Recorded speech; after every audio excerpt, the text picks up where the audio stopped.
Je m'appelle Léa, j'ai 29 ans, et ma vie a basculé lors d'un simple dîner de famille. J'étais assise à table avec mes parents, dans leur appartement que j'aimais tant, quand j'ai reçu ce texto d'un inconnu, « Lève-toi et pars. Ne leur dis rien. » J'ai obéi, et ce que j'ai découvert m'a glacé le sang. La police était déjà devant leur porte, prête à enfoncer le monde que je croyais connaître. Ce soir-là, j'ai compris que les monstres ne se cachent pas toujours dans l'ombre. Parfois, ils sont assis à votre table, vous sourient et vous appellent « ma chérie ». Avant de vous raconter les détails de cette nuit qui a tout changé, j'aimerais savoir d'où vous m'écoutez. Dites-moi dans les commentaires de quelle ville ou de quel pays vous êtes, et quelle heure il est chez vous. C'est une petite façon pour moi de me sentir moins seule en partageant cette histoire. Ce dimanche soir-là avait commencé comme tous les autres. Le soleil se couchait sur les toits de la Croix-Rousse à Lyon, peignant le ciel de teintes orangées et violettes que l'on ne pouvait admirer que depuis le balcon de mes parents. L'appartement sentait bon le rôti du dimanche de ma mère, Martine, une odeur qui, pour moi, a toujours été synonyme de sécurité, d'amour et de foyer. J'étais arrivée vers 19h, une bouteille de Saint-Joseph à la main, prête à passer une soirée tranquille en famille. Mon père, Bernard, m'a accueilli avec un grand câlin. À 60 ans, il avait encore cette carrure imposante d'ancien homme d'affaires, mais ses yeux bleus pétillaient toujours de la même tendresse quand il me regardait. « Léa, ma puce. Tu tombes bien ?» Ta mère commençait à s'impatienter, m'a-t-il dit en me prenant le manteau. Ma mère est sortie de la cuisine, les mains enfarinées, un sourire chaleureux sur le visage. « Ah, te voilà. Le dîner est presque prêt. » Nous nous sommes installés dans le salon, un verre à la main. Mon frère aîné, Antoine, était déjà là, affalé sur le canapé, les yeux rivés sur son téléphone. À 34 ans, il vivait encore en partie au crochet de nos parents, une situation qui semblait ne déranger personne sauf moi, parfois. Il m'a gratifié d'un vague signe de tête. « Salut, sœurette. » L'ambiance était détendue, familière. Mon père a commencé à parler de ses « difficultés », un thème récurrent ces derniers mois. Il avait vendu son entreprise quelques années plus tôt, mais un mauvais investissement, disait-il, avait mis leurs finances à rude épreuve. « Heureusement que nous t'avons, Léa », a-t-il soupiré en posant sa main sur la mienne. « Sans ton aide, je ne sais pas comment nous aurions fait pour la maison. » Il y a 2 mois, il m'avait appelé en larmes. La banque menaçait de saisir leur appartement, le nid de notre famille, le lieu de tous nos souvenirs. Sans hésiter une seconde, j'avais vidé mon compte épargne, celui que je constituais patiemment depuis mes débuts en tant que graphiste freelance. 30 000 €. C'était tout ce que j'avais. Mais pour eux, pour leur tranquillité, cela me semblait une évidence. « C'est normal, papa.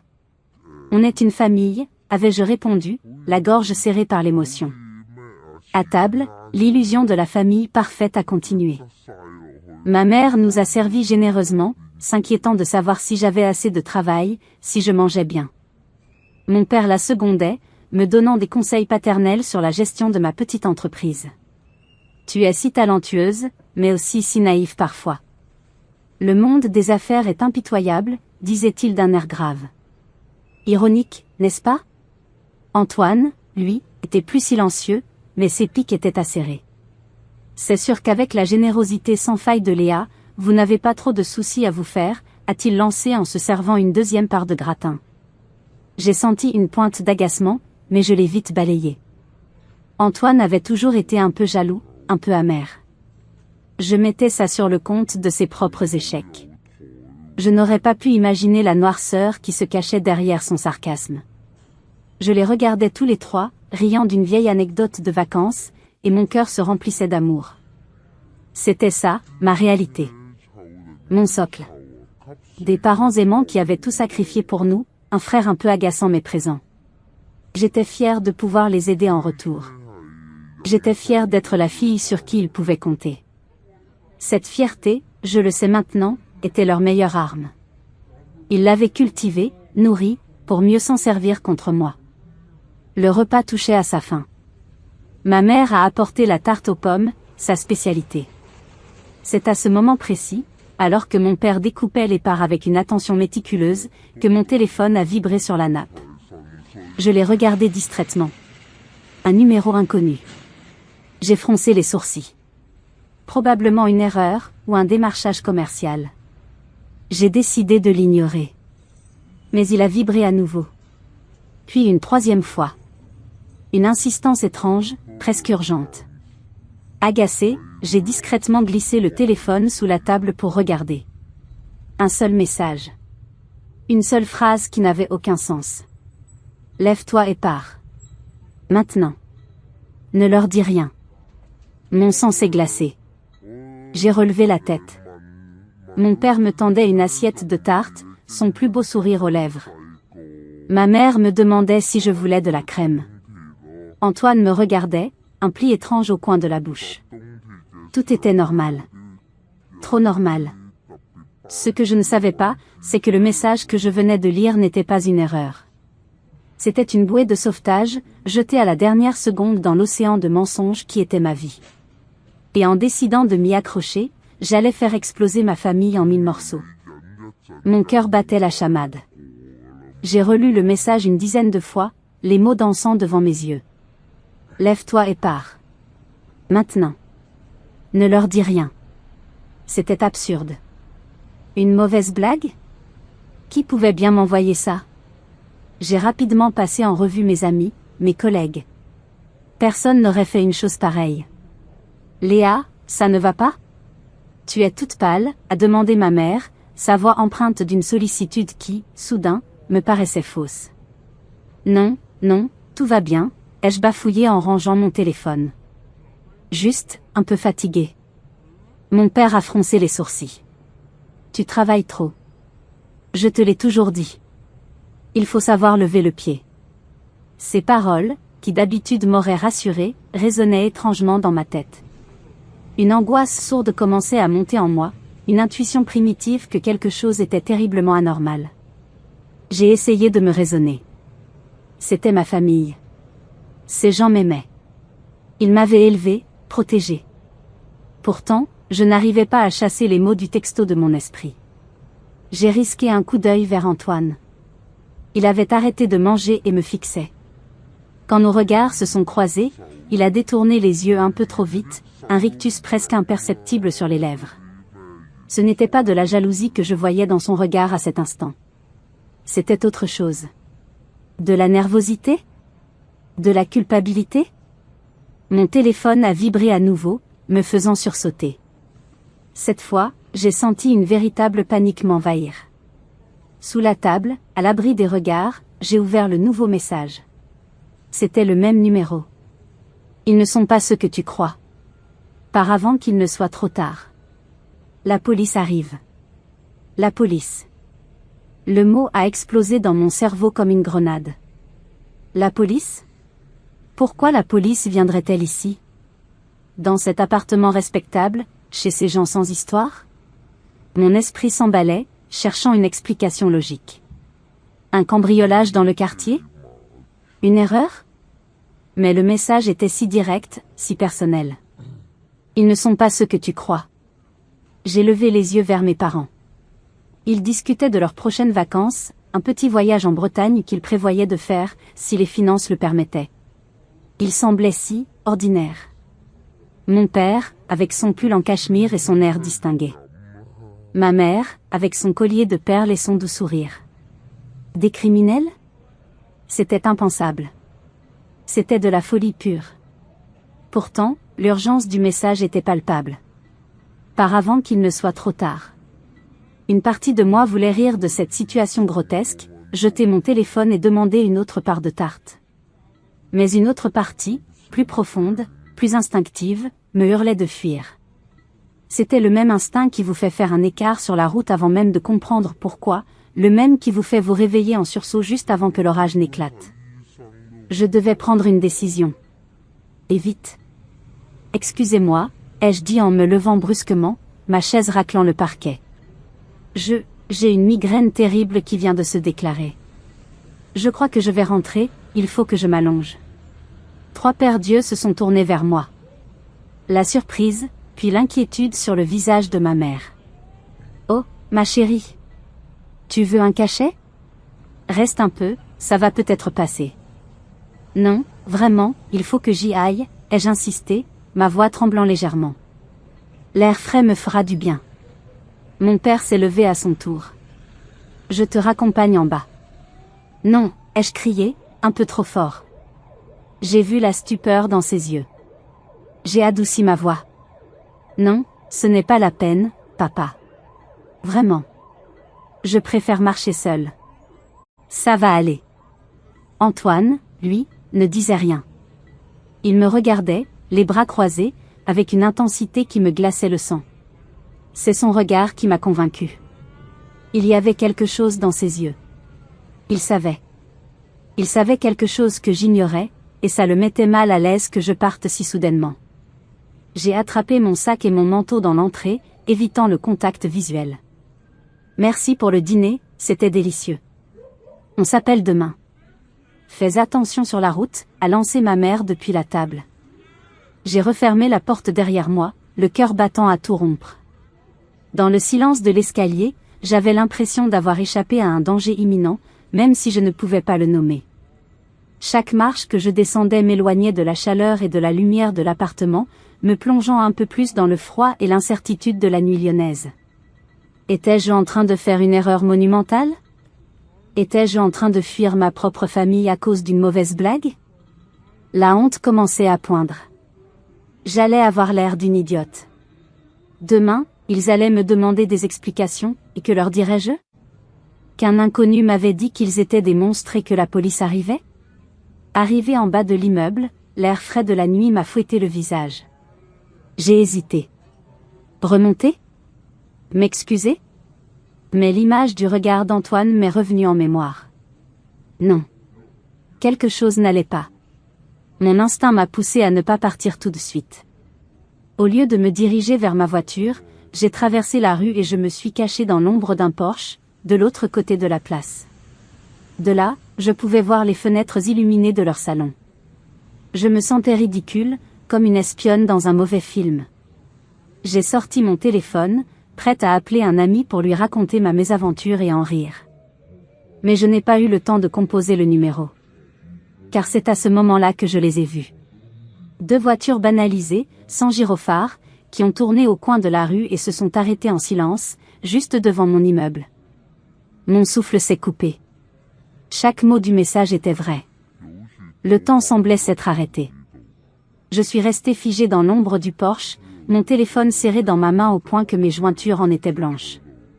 Les 2 voitures étaient là, immobiles, moteurs éteints. Des silhouettes en civil en sont sorties, se déplaçant avec une efficacité silencieuse et professionnelle. Ce n'étaient pas des policiers de quartier venus pour une plainte de voisinage. C'était autre chose. De plus sérieux. De plus effrayant. Mon esprit refusait d'accepter ce que mes yeux voyaient. C'était un cauchemar éveillé. J'ai regardé les fenêtres de l'appartement. La lumière était toujours allumée. J'imaginais la scène à l'intérieur, mes parents, probablement en train de débarrasser la table, s'inquiétant pour ma migraine, ignorant totalement le drame qui se nouait à leur porte. L'image était si normale, si domestique, qu'elle rendait la présence policière en bas encore plus surréaliste et menaçante. Mon premier réflexe a été de vouloir les prévenir. Courir, crier, leur dire de s'enfuir. Mais fuir quoi ? Et pourquoi ? Le message disait, ils ne sont pas ceux que tu crois. Une part de moi, malgré l'horreur, voulait savoir. Savoir ce qui se cachait derrière cette façade parfaite que j'avais aimée toute ma vie.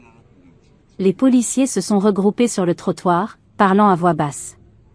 Puis, une 3e voiture est arrivée, une berline noire ordinaire. Elle s'est garée un peu plus loin. La portière passager s'est ouverte, et un homme en est descendu. Même à cette distance, sous la lueur blafarde des lampadaires, je l'ai reconnu immédiatement. C'était Monsieur Moreau. Le voir ici était peut-être encore plus choquant que de voir la police. Monsieur Moreau était le comptable de mon père depuis plus de 20 ans. Un homme petit, discret, avec des lunettes épaisses et une calvitie prononcée. Il faisait presque partie des meubles. Il venait dîner à la maison 1 ou 2 fois par an, m'avait toujours connu depuis que j'étais enfant, et m'offrait des étrennes à chaque nouvel an. Il était l'incarnation de la fiabilité et de l'ennui. Que faisait-il ici, au milieu d'une opération de police, en pleine nuit ? Son visage était un masque de détresse. Il semblait avoir vieilli de 10 ans. Il a parlé brièvement à l'un des officiers, qui semblait être le chef du groupe, en lui montrant des papiers qu'il tenait dans une mallette. Puis, comme s'il sentait ma présence, il a levé la tête et son regard a balayé la rue. Il s'est arrêté net quand il m'a vu. Il y a eu un instant de flottement. La surprise, la pitié, le regret se sont succédés sur son visage. Il a dit quelque chose à l'officier, qui a hoché la tête. Lentement, Monsieur Moreau a traversé la rue et s'est dirigé vers moi. Mon cœur cognait si fort dans ma poitrine que j'avais peur qu'il l'entende. Chaque pas qu'il faisait vers moi était un pas qui me rapprochait d'une vérité que je n'étais pas sûre de vouloir connaître. Léa, a-t-il commencé, sa voix n'étant qu'un murmure étranglé. C'est moi qui voulais envoyer les messages. Je suis tellement désolée. Les mots flottaient dans l'air froid. C'était lui. Le messager anonyme. Le sauveur improbable. Mais, pourquoi, ai-je réussi à articuler? Qu'est-ce qui se passe? Pourquoi la police est là? Il a eu du mal à me regarder dans les yeux. Ils vont les arrêter, Léa. Ton père. Ta mère. Et probablement Antoine. Arrêter? Le mot n'avait aucun sens. Arrêter pourquoi? C'est une erreur. Mes parents sont des gens honnêtes. Ils ont des difficultés financières, c'est tout. Un rire triste et sans joie s'est échappé de ses lèvres. Des difficultés financières? C'est ce qu'il vous a dit. Il a secoué la tête, un profond chagrin gravé sur ses traits. Léa, il n'y a pas de difficulté. Il n'y a jamais eu de difficulté. C'est tout le contraire. Je le fixais, essayant de comprendre. Mon cerveau tournait à vide. Vos parents, a-t-il continué d'une voix basse et précipitée, comme s'il voulait s'arracher ses mots de la bouche, ne sont pas ruinés. Ils sont à la tête d'une escroquerie. Une arnaque au placement qui a dépouillé des dizaines de personnes, principalement des retraités qui leur faisaient confiance. Ils ont volé des millions d'euros, Léa. Chaque mot était un coup de poing en plein visage. Escroquerie. Voler. Millions. Cela ne pouvait pas être vrai. C'était un autre monde, un monde de films et de journaux télévisés, pas le mien. Non, ai-je chuchoté. Vous mentez. J'aimerais tellement mentir, a-t-il dit, les larmes aux yeux. Je suis leur comptable. J'ai vu les comptes. J'ai vu l'argent entrer, l'argent disparaître dans des sociétés écrans. Au début, je n'ai rien dit. J'avais peur. Et puis, ils ont commencé à vous utiliser. M'utiliser? L'argent que vous leur avez donné, a-t-il dit, et sa voix s'est brisée. Les 30 000 euros. Ce n'était pas pour sauver la maison. La maison n'a jamais été en danger. C'était pour rembourser en urgence un de leurs clients, un homme qui avait découvert l'arnaque et menaçait de tout révéler. Vous n'avez pas sauvé vos parents, Léa. Vous avez acheté leur silence et leur avez permis de continuer. Le sol s'est dérobé sous mes pieds. Le sacrifice dont j'étais si fière, n'était qu'une pièce de plus dans leur jeu sordide. J'avais été leur pion. J'ai senti la nausée monter. Je ne pouvais plus, a continué Monsieur Moreau, presque pour lui-même. Voir ce qu'il vous faisait, c'était trop. J'ai tout avoué à la police ce matin. Je savais qu'il viendrait ce soir. Je devais vous faire sortir de là. Je ne voulais pas que vous soyez au milieu de ça, que votre nom soit mêlé à cette horreur. Au même moment, de l'autre côté de la rue, les policiers ont commencé à monter les escaliers de l'immeuble. Le début de la fin. Je suis resté là, pétrifié, à regarder l'homme qui venait de détruire mon monde pour me sauver. Mes parents, mes héros, n'étaient que des voleurs. Des manipulateurs. Et moi, leur fille aimante, leur complice involontaire. Mais la pire trahison, la plus intime, la plus cruelle, n'avait pas encore été révélée. Que auriez-vous fait à ma place? Auriez-vous cru cet homme, ou seriez-vous retourné défendre votre famille? Dites-le moi dans les commentaires, car même aujourd'hui, je me pose la question. Le bruit des pas lourds des policiers résonnant dans la cage d'escalier de l'immeuble semblait marquer le rythme de l'effondrement de ma vie. Je n'arrivais pas à détacher mon regard de la porte d'entrée de l'immeuble, m'attendant à chaque seconde à entendre des cris, du bruit, le son de mon univers qui se brise. Venez, a murmuré Monsieur Moreau, me tirant doucement par le bras. On ne peut pas rester ici. Il m'a guidé, comme on guide un automate, vers un petit café un peu plus loin, dont la lumière tamisée semblait être un refuge improbable dans la tourmente de cette nuit. Nous nous sommes assis à une table au fond, loin des quelques clients nocturnes. Il a commandé 2 cafés que je n'ai pas touchés. Je tremblais de tous mes membres, un froid glacial s'étant emparé de moi, un froid qui n'avait rien à voir avec la température extérieure.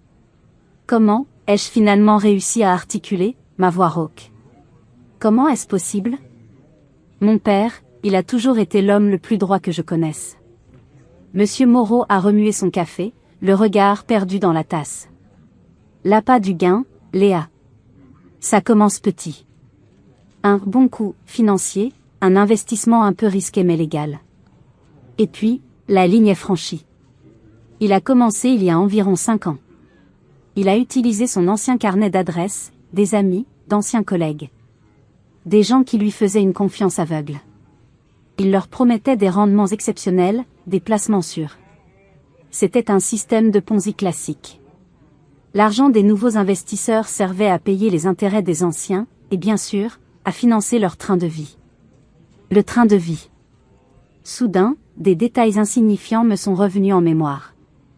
La nouvelle voiture de mon père l'année dernière, une bonne occasion, avait-il dit.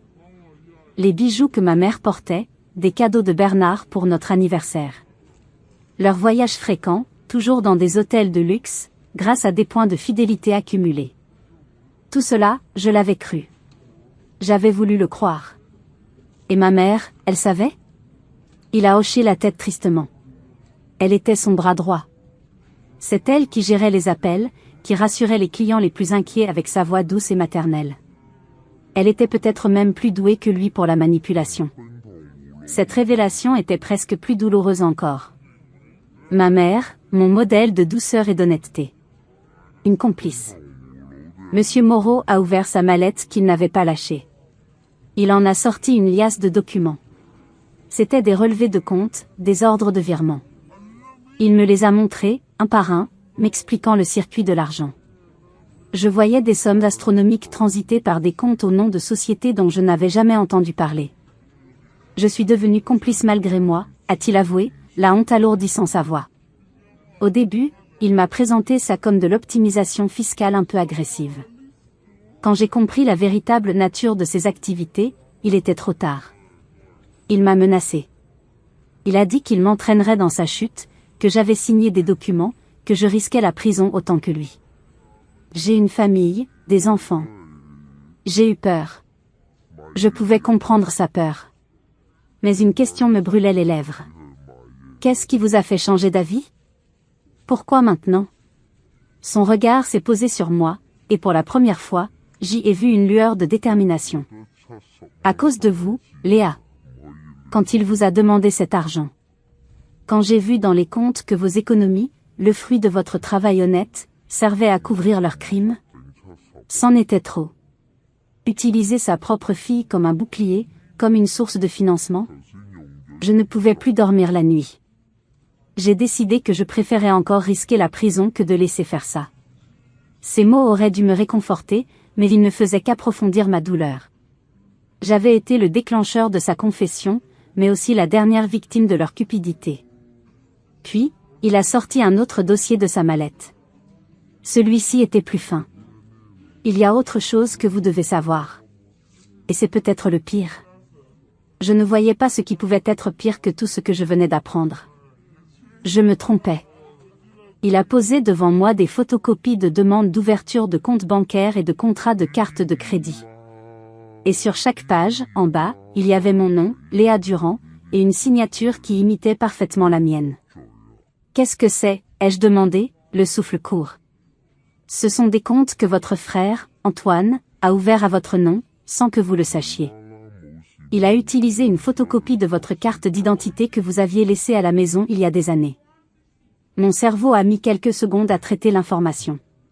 Antoine. Mon frère. Pourquoi, ai-je chuchoté. Pour blanchir une partie de l'argent, a expliqué Monsieur Moreau, la voix dure. Des plus petites sommes, pour ne pas attirer l'attention. Il faisait transiter l'argent par ses comptes avant de le virer à l'étranger. Officiellement, aux yeux de la loi, si quelqu'un regarde ces relevés, c'est vous qui êtes impliqué. C'est votre nom qui apparaît partout. Le froid qui m'avait saisi s'est transformé en une chape de glace. Ce n'était pas seulement une trahison émotionnelle. C'était un piège. Il ne m'avait pas seulement menti et volé mon argent. Il m'avait délibérément mis en danger, me transformant, à mon insu, en criminel. Mon frère, avec la bénédiction de mes parents, m'avait utilisé comme un fusible, prêt à sauter pour les protéger. Je me suis souvenu de son regard à table, juste avant que je ne parte. Ce n'était pas de la nervosité. C'était la peur panique d'un coupable qui voit son alibi quitter la scène du crime. J'ai posé ma tête entre mes mains, les larmes que j'avais retenues jusqu'à présent coulant enfin, des larmes de rage, de chagrin et de peur. Ma vie entière n'était qu'un mensonge. Ma famille n'était pas un refuge, c'était une prison dorée construite sur la ruine des autres. Et le pire, c'est que je réalisais que la manipulation avait commencé bien avant cette histoire d'argent. Bien avant. Assise dans ce café sordide, face à un homme qui était à la fois le destructeur de mon monde et mon unique allié, j'ai senti la tristesse se muer en une rage froide et lucide. La découverte des comptes bancaires ouverts à mon nom par mon propre frère était la trahison de trop. Ce n'était plus une question de mensonge pour se protéger, c'était un acte délibéré pour me nuire, pour me jeter en pâture au loup si les choses tournaient mal. Je tremblais tellement que j'ai failli renverser mon café. Vous imaginez ? La personne qui a grandi avec vous, qui a partagé vos secrets d'enfance, votre propre sang, vous utilise comme un bouclier humain, comme un fusible. C'est une abomination qui dépasse l'entendement. Continuez à écouter, car la manipulation était encore plus profonde et plus vicieuse que ça.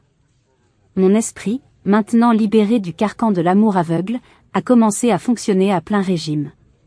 Des souvenirs, des conversations, des événements passés que j'avais classés comme anodins ont refait surface, mais éclairés par cette nouvelle lumière sinistre, ils prenaient un sens tout à fait différent. C'était comme si je regardais le film de ma vie et que je réalisais que le scénario avait été truqué depuis le début. Soudain, une image s'est imposée à moi, si nette et si douloureuse qu'elle m'a coupé le souffle. Il y a 2 ans, ai-je commencé, ma voix n'étant plus qu'un fil. Il y a 2 ans, j'ai failli quitter Lyon. Monsieur Moreau m'a regardé, attentif. J'avais postulé pour un poste de directrice artistique dans une grande agence de publicité à Paris. C'était le job de mes rêves.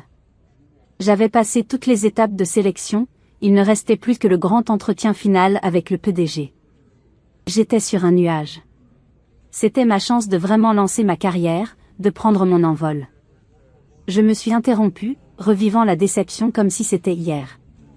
Et puis, 2 jours avant l'entretien, j'ai reçu un email. Un email très formel, de la part des ressources humaines de l'agence. Il disait que suite à une restructuration interne, le poste avait été supprimé. Il s'excusait pour le désagrément. J'ai été anéantie, ai-je continué. J'ai pleuré pendant 1 semaine. Et mes parents, ils ont été tellement compréhensifs. Ma mère m'a prise dans ses bras, elle m'a dit que ce n'était pas grave, que le destin voulait que je reste près d'eux. Mon père m'a dit que Paris était une ville de requins, que j'étais trop sensible pour ce milieu, et que mon talent serait mieux reconnu à Lyon, où je pouvais rester indépendante. Ils m'ont tellement bien consolée que j'ai fini par croire que c'était un mal pour un bien. Monsieur Moreau ne disait rien, mais son visage s'était durci. « Avez-vous encore cet email ?» a-t-il demandé calmement. J'ai hoché la tête. « Oui, je crois. » Je l'ai archivé. J'ai sorti mon téléphone, les mains tremblantes. J'ai cherché dans mes archives et je l'ai trouvé. Je lui ai tendu le téléphone. Il l'a pris, a plissé les yeux derrière ses lunettes, lisant attentivement. Il a zoomé sur l'adresse de l'expéditeur. « Regardez », a-t-il dit en me montrant l'écran. L'adresse email. C'est contact@agence-pub-dupont.fr. Oui, et alors ? J'ai eu affaire à eux pour un client il y a quelques mois, a-t-il expliqué. Leur véritable nom de domaine, c'est https://www.google.com/search. Dupont-agency.com. Pas.fr. Et leur adresse RH, c'est recrutement@, pas contact@. J'ai fixé l'écran, le cœur au bord des lèvres. Cette info, Léa, a-t-il affirmé sans l'ombre d'un doute. Info très bien fait. Quelqu'un a acheté un nom de domaine très similaire et a créé une fausse adresse e-mail pour vous envoyer ce message. C'est une technique courante dans l'usurpation d'identité. Le monde a cessé de tourner. Le café, la rue, la nuit, tout a disparu. Il ne restait que cette révélation, monstrueuse, insupportable. Ils avaient fait ça. Mes propres parents. Ils n'avaient pas seulement profité de ma gentillesse. Ils n'avaient pas seulement volé mon argent. Ils n'avaient pas seulement mis mon avenir judiciaire en péril. Ils avaient activement, délibérément, saboté la plus grande opportunité de ma vie.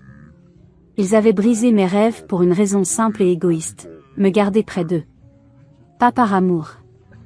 Mais pour me garder sous leur contrôle, comme une police d'assurance, une ressource financière et un bouclier légal potentiel. La douleur était physique. C'était une brûlure dans ma poitrine, un nœud dans mon estomac. Toutes leurs paroles de réconfort à l'époque me sont revenues, mais cette fois, elles sonnaient comme le sifflement d'un serpent. Tu es mieux près de nous. Paris n'est pas pour toi. Ce n'était pas de la sollicitude. C'était le discours d'un geôlier à son prisonnier. C'est à ce moment précis que la dernière once d'amour filial que je pouvais encore ressentir pour eux s'est éteinte. La tristesse a laissé place à une détermination glaciale. Je n'étais plus leur fille. Je n'étais plus une victime passive de leur manipulation. Ils m'avaient déclaré la guerre ce soir-là, sans même le savoir. Et j'allais me battre. Pas seulement pour prouver mon innocence, mais pour récupérer les morceaux de la vie qu'ils m'avaient volés. Les jours qui ont suivi cette nuit apocalyptique ont été un brouillard de peur, de colère et de démarches administratives épuisantes. Monsieur Moreau m'a aidé à trouver un avocat, Maître Dubois, un homme d'une 50aine d'années, spécialisé dans les affaires financières complexes. Son regard était perçant, mais bienveillant. Il a écouté mon histoire pendant près de 2 heures sans m'interrompre, hochant la tête de temps en temps, prenant des notes méticuleuses. Quand j'ai eu fini, il est resté silencieux un long moment. Mademoiselle Durand, a-t-il finalement dit d'une voix grave, votre situation, extraordinairement compliquée. Et profondément tragique. Vais-je aller en prison, ai-je demandé, la question qui me hantait depuis que j'avais vu mon nom sur ces documents.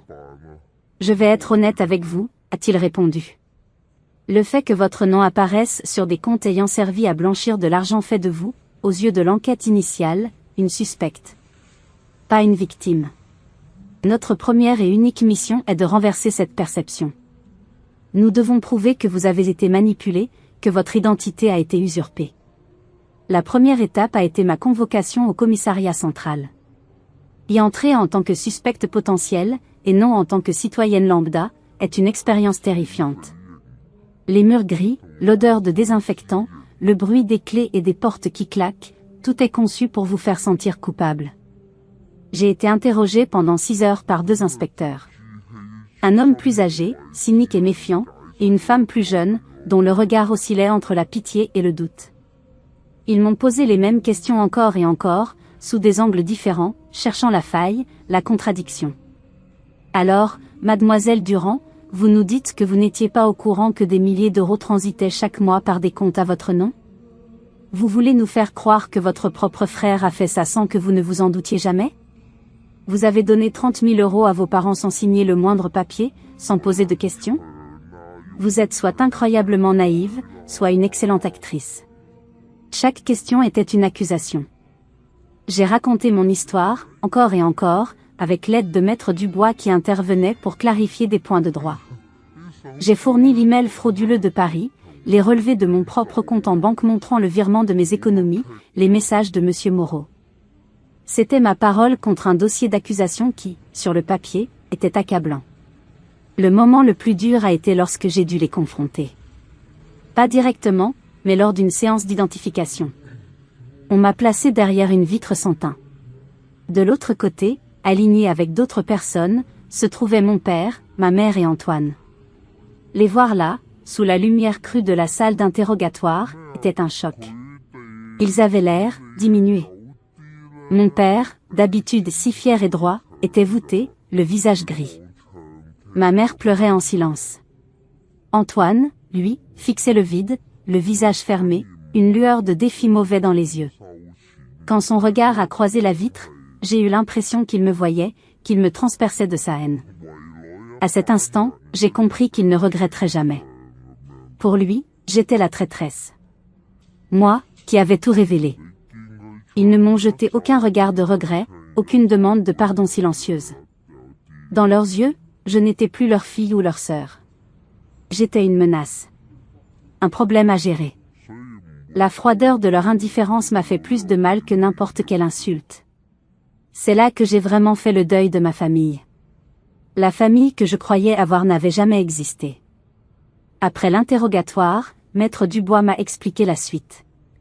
Il nie tout en bloc concernant votre implication. Leur version est que vous étiez une complice volontaire, motivée par l'argent. Ils disent que vous avez paniqué et que vous essayez maintenant de vous faire passer pour une victime pour sauver votre peau. J'ai cru que j'allais m'évanouir. Ils ne se contentaient pas de nier. Ils m'accusaient. Ils essayaient de m'entraîner avec eux dans leur chute. C'est une stratégie de défense classique, a continué l'avocat. Créer le doute. Sacrifier un pion pour sauver les pièces maîtresses. Mais c'est aussi une erreur de leur part. Cette agressivité va se retourner contre eux. Il m'a regardé droit dans les yeux. Léa, nous avons besoin de plus. Nous avons besoin d'une preuve irréfutable. Quelque chose qui lie directement Antoine à l'usurpation de votre identité. Un document, un email, un témoin. Pensez. Y a-t-il quelque chose, n'importe quoi, qu'il aurait pu laisser derrière lui? Je suis rentré chez moi ce soir-là, l'esprit en ébullition. J'ai repassé en revue des années de souvenirs avec mon frère. Son arrogance, sa paresse, mais surtout, sa négligence. Antoine avait toujours été désordonné, laissant traîner ses affaires, oubliant tout. Il était intelligent pour monter des arnaques, mais terriblement imprudent dans la vie de tous les jours. Et soudain, une image m'est apparue. Une image qui datait de plusieurs mois. Antoine, pestant contre son vieil ordinateur portable qui ne fonctionnait plus. Il en avait acheté un neuf et avait jeté l'ancien dans un placard de sa chambre d'adolescent, chez mes parents. Je m'en occuperai plus tard, avait-il dit. Ce placard. Cet ordinateur. C'était peut-être là. Ma seule et unique chance de trouver la preuve qui pourrait me sauver de la prison et exposer leur cruauté au grand jour. L'idée de retourner dans l'appartement de mes parents me donnait la nausée. Cet endroit, autrefois mon refuge, était maintenant la scène d'un crime, un mausolée rempli de souvenirs empoisonnés. Mais la pensée de cet ordinateur portable était une lueur d'espoir trop puissante pour être ignorée. C'était un pari risqué, mais c'était le seul que je pouvais faire. Maître Dubois a dû batailler pour obtenir l'autorisation. L'appartement était sous scellé dans le cadre de l'enquête. Finalement, il a réussi à négocier une visite, strictement encadrée. Je serais accompagné d'un officier de police judiciaire et je n'aurais droit qu'à 1 heure pour récupérer des effets personnels. Officiellement, j'y allais pour prendre des vêtements et des documents. Officieusement, j'y allais pour une chasse au trésor macabre. Le jour J, en arrivant devant l'immeuble, j'ai eu un haut-le-cœur. L'officier qui m'accompagnait, un homme bourru d'une 40aine d'années, a brisé les scellés sur la porte. Le bruit du ruban adhésif qu'on arrache a résonné comme un coup de tonnerre dans le silence du palier. L'intérieur était exactement comme je l'avais laissé ce dimanche soir funeste. Les assiettes de tarte à moitié mangées étaient encore sur la table du salon, une fine couche de poussière les recouvrant déjà. Une scène de vie quotidienne figée dans le temps, brutalement interrompue. L'air était lourd, stagnant. L'odeur de rôti avait été remplacée par une odeur de renfermé, de secret et de mensonge. « Vous avez 1 heure, a dit l'officier en regardant sa montre, se postant près de la porte d'entrée. J'ai hoché la tête, essayant de calmer les battements de mon cœur. J'ai d'abord fait semblant d'aller dans ma chambre d'enfant, rassemblant quelques vieux livres et albums photos pour donner le change. Chaque objet que je touchais semblait me brûler les doigts. C'était une torture. Puis, prenant une profonde inspiration, je me suis dirigé vers la chambre d'Antoine. Elle était en désordre, comme toujours. Des vêtements traînaient par terre, des magazines de sport étaient empilés sur son bureau. J'ai ouvert la porte du grand placard mural. Une vague d'odeur de poussière et de linge sale m'a assailli. J'ai fouillé derrière de vieilles boîtes de jeux vidéo et des piles de vêtements qu'il ne mettait plus. Et puis, mes doigts ont touché une surface froide et métallique. Je l'ai sorti. C'était lui. Le vieil ordinateur portable, couvert de poussière mais intact. Mon cœur a fait un bond. Je l'ai glissé dans un grand sac de sport, sous une pile de pulls, en priant pour que l'officier ne me demande pas de lui montrer le contenu. J'ai passé les 20 minutes restantes à rassembler d'autres affaires sans importance, le cerveau en ébullition. En sortant, l'officier a jeté un regard distrait à mon sac. « C'est bon pour vous ? » ?»« Oui, merci, » ai-je répondu, ma voix à peine audible. J'ai quitté l'immeuble sans me retourner. Le sac pesait 1 tonne sur mon épaule, non pas à cause de son poids physique, mais à cause du poids de l'espoir et de la peur qu'il contenait. Je n'ai pas appelé Maître Dubois tout de suite. Je savais que la police voudrait saisir l'ordinateur comme pièce à conviction, et j'avais peur que des données cruciales soient perdues ou jugées irrecevables. J'avais besoin de savoir ce qu'il contenait avant tout le monde. J'ai appelé le seul ami en qui j'avais une confiance absolue, Marc, un génie de l'informatique que je connaissais depuis l'université. Je suis allé directement chez lui. Je lui ai tout raconté, sans rien omettre. Il m'a écouté, le visage grave, sans jamais me juger. « Laisse-moi voir ce que je peux faire », a-t-il dit simplement en prenant l'ordinateur. Il est vieux, le disque dur est probablement en fin de vie, mais parfois, c'est une bonne chose. Les gens deviennent négligents avec le matériel qu'ils pensent obsolète. Les heures qui ont suivi ont été les plus longues de ma vie. Marc s'est enfermé dans son bureau, et je suis resté dans son salon, à faire les 100 pas, incapable de manger ou de boire. Chaque minute était une éternité. Et si l'ordinateur ne démarrait pas? Et si Antoine avait tout effacé? Vers 2 heures du matin, la porte du bureau s'est ouverte. Marc est apparu, l'air fatigué mais avec une lueur triomphante dans les yeux. « Bingo », a-t-il dit. « Ton frère est un escroc, mais c'est un amateur en sécurité informatique. Il a supprimé des fichiers, bien sûr. Mais supprimer un fichier, ce n'est pas le détruire. C'est juste dire à l'ordinateur qu'il peut écrire par-dessus. Tant qu'il ne l'a pas fait, les données sont récupérables. Il m'a fait signe de le rejoindre. Sur son grand écran, il y avait des dizaines de fenêtres ouvertes. J'ai trouvé ça, a-t-il dit en pointant une série de documents. Des scans de ta carte d'identité et de tes fiches de paie. Il les a utilisés pour les demandes en ligne. J'ai aussi trouvé l'historique de ses achats de noms de domaine. Et devine quoi? Il a bien acheté agence-pub-dupont.fr une semaine avant que tu ne reçoives le faux email. Les larmes de soulagement ont commencé à couler sur mes joues. C'était la preuve. La preuve tangible dont parlait Maître Dubois. Mais attends, a dit Marc, son expression redevenant sérieuse. Ce n'est pas tout. J'ai trouvé quelque chose d'autre. Un fichier audio, dans un dossier caché. Je crois que tu dois l'entendre. Il a double-cliqué sur le fichier. Un grésillement, puis des voix. Des voix que je connaissais par cœur. Celles de mon père et de mon frère. Et ce qu'elles disaient allait me hanter pour le restant de mes jours. Le son qui est sorti des enceintes de l'ordinateur de Marc était de mauvaise qualité, étouffé, comme si le téléphone avait été posé sur une table. Mais les voix étaient indubitablement celles de mon père et de mon frère. La conversation semblait avoir été enregistrée à leur insu, probablement par une application qu'Antoine avait installée et oubliée. La première voix était celle d'Antoine, pleine d'une arrogance satisfaite. Et voilà, c'est fait. Les comptes sont ouverts. Elle ne se doutera de rien. Franchement, c'est presque trop facile. Puis, la voix de mon père. Et ce n'était pas la voix chaude et paternelle que je connaissais. C'était une voix froide, calculatrice. Bien joué, fils. Assure-toi juste de ne faire transiter que de petites sommes au début. Il ne faut pas l'alerter. Elle est utile, mais elle est aussi notre plus grand risque si elle commence à poser des questions. Mon souffle s'est bloqué dans ma gorge. Elle est utile. C'est comme ça qu'il parlait de moi. Comme d'un outil. Un objet. Antoine a ri.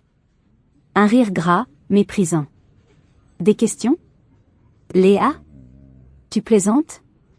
Elle vit dans son monde de couleurs et de dessins.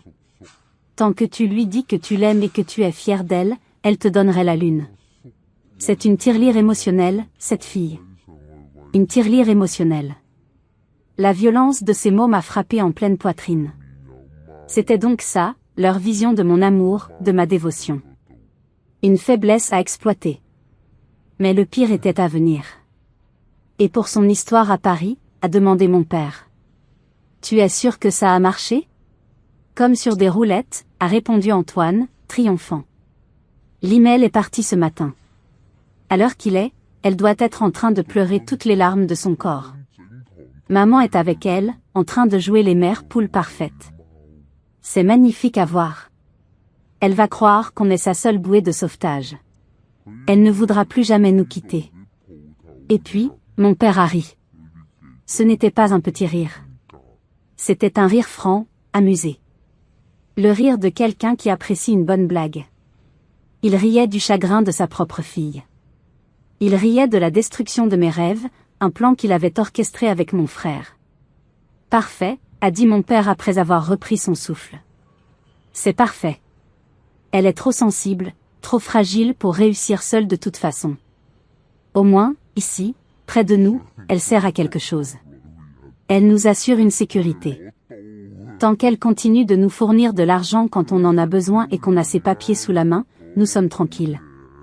La conversation a continué encore quelques minutes, discutant de détails sordides sur leur investisseur, mais je n'entendais plus. Le rire de mon père tournait en boucle dans ma tête. C'était le son de la trahison absolue. Il n'y avait plus de doute, plus d'excuses possibles. Pas de « il a été influencé », pas de « il ne réalisait pas ». Il était le cerveau. Froid, cruel et calculateur. Marc a arrêté l'enregistrement. Le silence qui a suivi était assourdissant. Il m'a regardé, le visage plein de compassion. « Léa, je suis tellement désolée. Je n'ai pas pleuré. J'étais au-delà des larmes. Un vide immense s'était creusé en moi, un désert où il n'y avait plus rien. Plus d'amour, plus de tristesse, plus de colère. Juste le vide. La certitude d'être complètement et irrémédiablement seul. Fait en une copie, ai-je dit, ma voix plate, méconnaissable. Fait plusieurs copies. Sur des clés USB. Je les veux. Le lendemain matin, j'étais dans le bureau de Maître Dubois. Je lui ai donné l'ordinateur et les clés USB. Il a écouté l'enregistrement, le visage impassible, mais j'ai vu ses poings se serrer sous la table. Ceci, a-t-il dit en retirant ses écouteurs, change tout. Ce n'est plus seulement une preuve d'usurpation d'identité. C'est la preuve de la préméditation, de l'abus de confiance, de la manipulation psychologique. C'est la clé qui va non seulement vous innocenter, mais qui va aussi sceller leur sort. Le procès a eu lieu 3 mois plus tard. Ces 3 mois ont été une épreuve. J'ai dû déménager, changer de numéro de téléphone. J'ai vécu dans une peur constante. Mais la rage froide qui m'habitait depuis que j'avais entendu cet enregistrement m'a donné la force de tenir. Le jour du procès, j'étais assise dans la salle d'audience, juste derrière les avocats. Quand ils sont entrés dans le box des accusés, mon père, ma mère et Antoine, ils m'ont vu. Mon père a eu un mouvement de recul. Ma mère a éclaté en sanglots. Antoine m'a lancé un regard noir, plein de haine. Leurs avocats ont tenté de discréditer les preuves de l'ordinateur, parlant de montage, de violation de la vie privée. Mais les experts de la police ont confirmé l'authenticité de chaque fichier. Le moment le plus intense a été lorsque le procureur a fait diffuser l'enregistrement audio dans la salle d'audience. Le silence était total. On n'entendait que les voix de mon père et de mon frère, se vantant de leur cruauté. Le rire de mon père a résonné contre les murs lambrissés du tribunal. J'ai vu les jurés se regarder, le dégoût sur leur visage. J'ai vu mon père se décomposer, son masque de notable respectable s'effritant pour révéler le monstre en dessous. Le verdict est tombé rapidement. Coupables. Tous les 3. Pour escroquerie en bande organisée, abus de confiance, faux et usage de faux, et blanchiment d'argent. Les peines étaient lourdes. Plusieurs années de prison ferme. Alors que les policiers leur passaient les menottes, mon père s'est tourné vers moi une dernière fois. Il a ouvert la bouche, comme pour dire quelque chose. Mais aucun son n'est sorti. Il n'y avait plus rien à dire. La porte de leur cellule s'était refermée, et la mienne, celle de la prison émotionnelle dans laquelle ils m'avaient enfermée, commençait enfin à s'entr'ouvrir. Mais je savais que la reconstruction serait longue et douloureuse. La fin du procès n'a pas été une explosion de joie, mais plutôt un silence assourdissant. Le marteau du juge qui s'abat, le mot « coupable » qui résonne, le bruit des menottes, tout cela a mis un point final à un chapitre de ma vie, mais n'a pas effacé la dévastation. En sortant du tribunal, je ne me sentais pas victorieuse. Je me sentais vide. J'avais gagné ma liberté, mais j'avais perdu ma famille, mon passé, une partie de mon identité. Les semaines qui ont suivi ont été étranges. Je vivais dans un nouvel appartement, un petit studio impersonnel que j'avais trouvé en urgence. Le silence était mon seul compagnon. Chaque coup de téléphone me faisait sursauter. Chaque visage familier dans la rue me donnait l'impression d'être observé, jugé. La nouvelle de l'affaire s'était répandue dans notre cercle de connaissances. Certains me voyaient comme une victime courageuse, d'autres, j'en suis sûre, comme la fille qui avait envoyé ses propres parents en prison. C'est dans cette période de solitude et de confusion que des mains inattendues se sont tendues. La première a été celle de Monsieur Moreau. Lui, qui avait tout risqué, avait été condamné à une peine avec sursis pour sa complicité initiale, mais le tribunal avait largement reconnu son rôle de lanceur d'alerte. Lui et sa femme, une femme douce et discrète nommée Hélène, m'ont contacté. « Léa, nous savons que vous êtes seule », m'avait dit Hélène au téléphone. « S'il vous plaît, venez dîner chez nous samedi. N'apportez rien. Venez juste. » J'ai hésité. Une partie de moi voulait s'enfermer et ne plus jamais faire confiance à personne.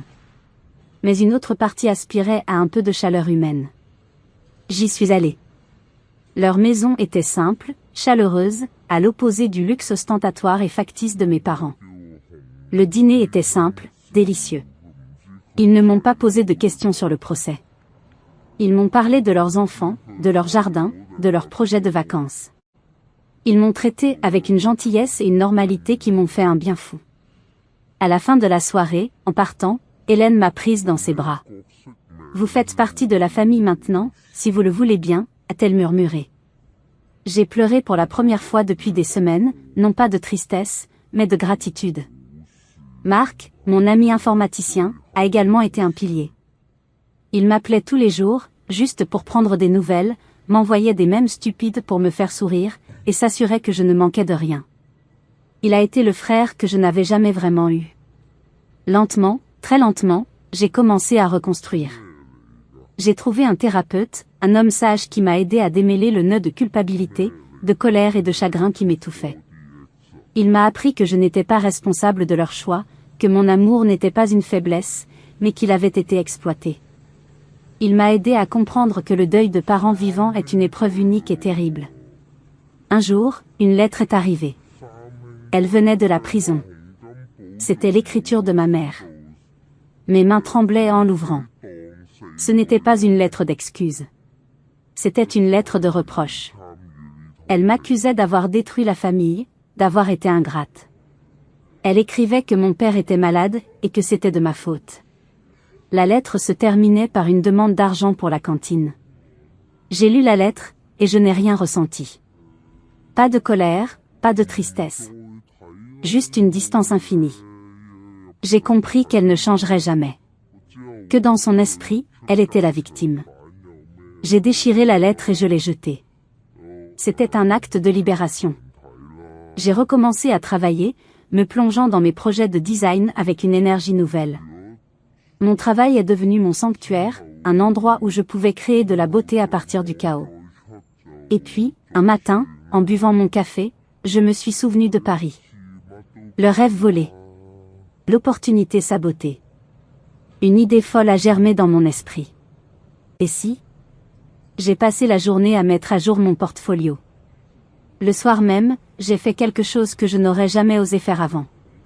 J'ai cherché le nom du PDG de cette fameuse agence parisienne, Dupont Agency. J'ai trouvé son profil sur LinkedIn. J'ai pris une profonde inspiration, et je lui ai écrit un message. Je lui ai raconté mon histoire. Pas toute l'histoire sordide, mais l'essentiel, que j'avais été une candidate finaliste 2 ans plus tôt, et que j'avais récemment découvert que l'email d'annulation que j'avais reçu était un faux, envoyé par des membres de ma famille pour des raisons malveillantes. Je lui ai dit que je savais que c'était une démarche peu orthodoxe, mais que je voulais simplement qu'il sache la vérité, et que mon admiration pour son agence était intacte. Je n'attendais rien en retour. J'ai cliqué sur « Envoyer » avant d'avoir le temps de changer d'avis. Je n'ai pas eu de réponse pendant une semaine. J'avais presque oublié, me disant que c'était une tentative ridicule. Et puis, un vendredi soir, mon téléphone a sonné. Un numéro parisien. Allô, mademoiselle Durand? Jean-Pierre Dupont à l'appareil. Mon cœur a raté un battement. C'était lui. Le grand patron. J'ai reçu votre message, a-t-il dit. C'est l'histoire la plus folle que j'ai jamais entendue. J'ai fait vérifier nos archives. Vous étiez bien notre candidate favorite à l'époque. Nous n'avons jamais compris pourquoi vous ne vous étiez pas présenté à l'entretien final. Il y a eu un silence. Puis il a ajouté, le poste de directrice artistique n'est pas disponible pour le moment. Mais j'ai un poste de senior designer qui vient de s'ouvrir. Et franchement, quelqu'un avec votre talent et votre cran, ça m'intéresse. Seriez-vous prête à venir à Paris pour en discuter la semaine prochaine? Le sol ne s'est pas dérobé sous mes pieds cette fois. Au contraire, j'ai eu l'impression de m'envoler. Mon arrivée à Paris n'était pas une fuite, mais une reconquête. Chaque pas dans les couloirs de l'agence Dupont était un pas sur un territoire qui aurait dû être le mien 2 ans plus tôt. L'entretien avec Jean-Pierre Dupont a été moins un interrogatoire qu'une conversation. Il était plus intéressé par ma résilience et ma vision créative que par le drame que j'avais traversé. J'ai eu le poste. Le déménagement à Paris a été un nouveau départ, au sens le plus littéral du terme. J'ai trouvé un petit appartement charmant à Montmartre, avec une vue sur les toits de la ville. Pour la première fois de ma vie, je me sentais libre. Libre du poids des attentes, libre de l'ombre de la manipulation. Ma nouvelle vie s'est construite non pas sur les ruines de l'ancienne, mais à côté. Les Moreau sont devenus mes parents de cœur. Nous nous appelions chaque semaine. Je descendais à Lyon pour les grandes occasions, et ils montaient me voir à Paris. Ils ont été les grands-parents de substitution que mes futurs enfants connaîtraient. Ils m'ont montré qu'un lien familial ne dépend pas du sang, mais du soin, du respect et de l'amour inconditionnel. Un jour, j'ai reçu une lettre de Maître Dubois. Il m'informait qu'une partie des biens saisis à mes parents allait être vendue aux enchères pour dédommager les victimes. Il y avait aussi un petit fonds que les victimes, émues par mon histoire, avaient collectivement décidé de me léguer. Ce n'était pas une somme énorme, mais le geste était incroyablement puissant. C'était la reconnaissance de mon statut de victime par ceux qui avaient le plus souffert. J'ai utilisé cet argent comme apport pour mon appartement parisien. Un foyer construit non pas sur des mensonges, mais sur un acte de solidarité inattendu. Quant à ma famille biologique, les liens se sont définitivement rompus. Je n'ai plus jamais eu de contact direct avec ma mère ou mon frère. J'ai appris, des années plus tard, qu'à sa sortie de prison, Antoine avait quitté le pays.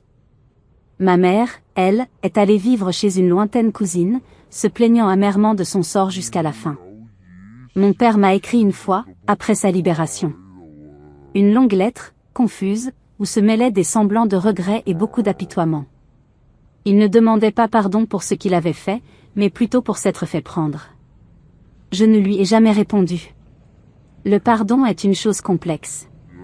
Peut-être qu'un jour, je lui pardonnerai pour moi-même, pour me libérer du dernier poids de la colère. Mais pardonner ne signifie pas oublier, et encore moins renouer. Certaines portes, une fois fermées, doivent le rester pour protéger sa propre santé mentale. Aujourd'hui, ma vie est pleine. J'ai un travail que j'aime, des amis formidables. J'ai rencontré quelqu'un, un homme bon et simple qui connaît mon histoire et qui ne la voit pas comme un fardeau, mais comme la preuve de ma force. Cette épreuve m'a appris une leçon fondamentale. La famille dans laquelle on est une loterie. Parfois, on gagne le gros lot. Parfois, on tire le pire numéro. Mais la vraie famille, celle qui compte, c'est celle que l'on choisit. C'est celle que l'on construit, jour après jour, avec les gens qui nous élèvent, qui nous soutiennent, qui nous disent la vérité même quand elle est dure, et qui se réjouissent de nos succès comme si c'était les leurs. Ma famille, aujourd'hui, est composée d'un couple de retraités lyonnais, d'un ami geek au grand cœur et d'un cercle d'amis parisiens. Elle est peut-être peu conventionnelle, mais elle est réelle. Elle est solide. Et elle est à moi. Le message que j'ai reçu ce soir-là a bien fait exploser ma vie, mais c'était une démolition nécessaire. Il fallait que l'édifice de mensonges s'écroule pour que je puisse enfin construire ma propre maison, sur des fondations saines, baignées par la lumière de la vérité. Avez-vous déjà eu quelqu'un d'inattendu se présenter pour vous lorsque votre famille vous a laissé tomber? Ou avez-vous été la personne qui est intervenue en cas de besoin, comme l'a fait Monsieur Moreau pour moi? Partagez vos histoires et vos réflexions dans les commentaires ci-dessous. Votre expérience peut aider d'autres personnes à se sentir moins seules. Si cette histoire a touché votre cœur, si elle a résonné en vous, merci de laisser un j'aime et de vous abonner à la chaîne pour ne pas manquer d'autres récits de vie, de trahison et de reconstruction.